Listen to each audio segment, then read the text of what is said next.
Imagine standing on the observation deck of a skyscraper, looking down at a mega city in the year 2050. In a single glance, you see more people than lived in the entire Czech Republic back in 2000. And that's no coincidence.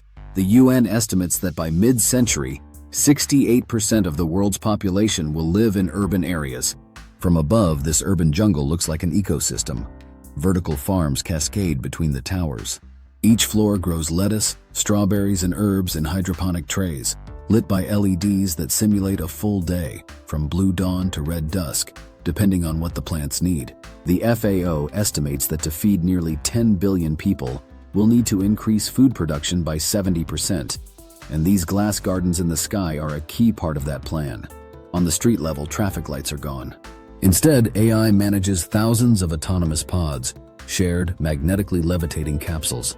According to McKinsey, such an integrated system could reduce traffic accidents by 90% and free up 1/3 of city streets for parks and pedestrians. Skyscraper facades glitter with transparent solar films, while under the sidewalks flows water that carries heat away from massive server rooms. And in winter, that same heat warms nearby apartment blocks. The rest of the energy comes from fusion power. The demo reactor, operational around 2045, finally succeeded in fusing atoms and releasing solar energy without carbon emissions. According to the International Energy Agency, nuclear capacity could double by 2050, largely thanks to these advanced fusion systems. With fusion, solar power, and next-gen batteries combined, nearly 70% of global electricity comes from zero-emission sources. Climate models suggest we'll finally bend the curve of CO2 and start bringing emissions down. Meanwhile, in hospitals, another revolution is underway. Doctors no longer insert IVs.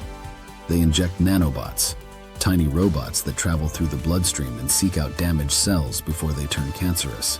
Right next to the operating room, a bioprinter prints a functioning kidney using the patient's own stem cells. In many countries, transplant waiting lists are shrinking from years to weeks.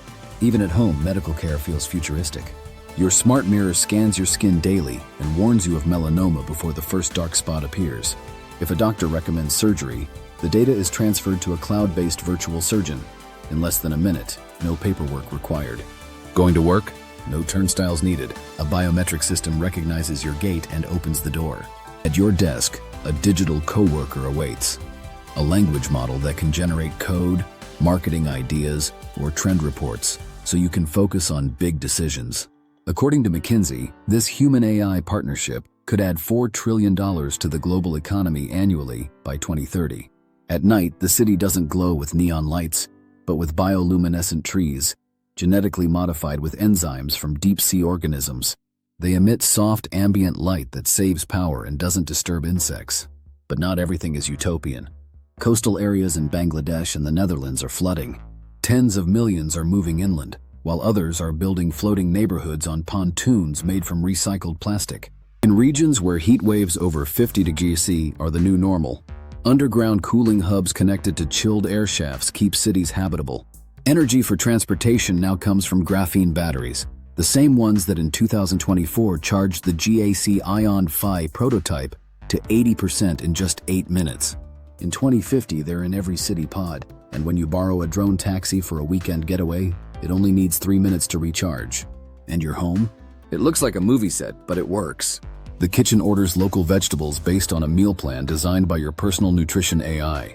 Wastewater is filtered on-site and reused to grow herbs in your own aeroponic garden downstairs. School? Virtual. You put on lightweight AR glasses, and classmates from Tokyo, Lagos, and Buenos Aires join you in the same meta classroom. Human and AI teachers guide you through a simulation of a star's core or a walk through ancient Pompeii. Still, one challenge looms: mental health. When you're online 24/7 and AI perfectly predicts what grabs your attention, time becomes the most valuable resource.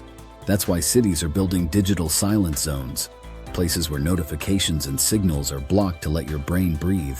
If you could go back to 2025 right now, it would feel like science fiction. But for the people of 2050, this is just the natural evolution of technologies that have been growing silently in labs, startups, and visionary minds for decades. So next time your phone is dying and it feels like progress is too slow, remember the vertical farms, the robopods, and fusion power. The future is already happening. The only question is, are we keeping up? If you don't want to miss what's coming next, subscribe to Almost Fiction and hit the like button, because the future is closer than it seems.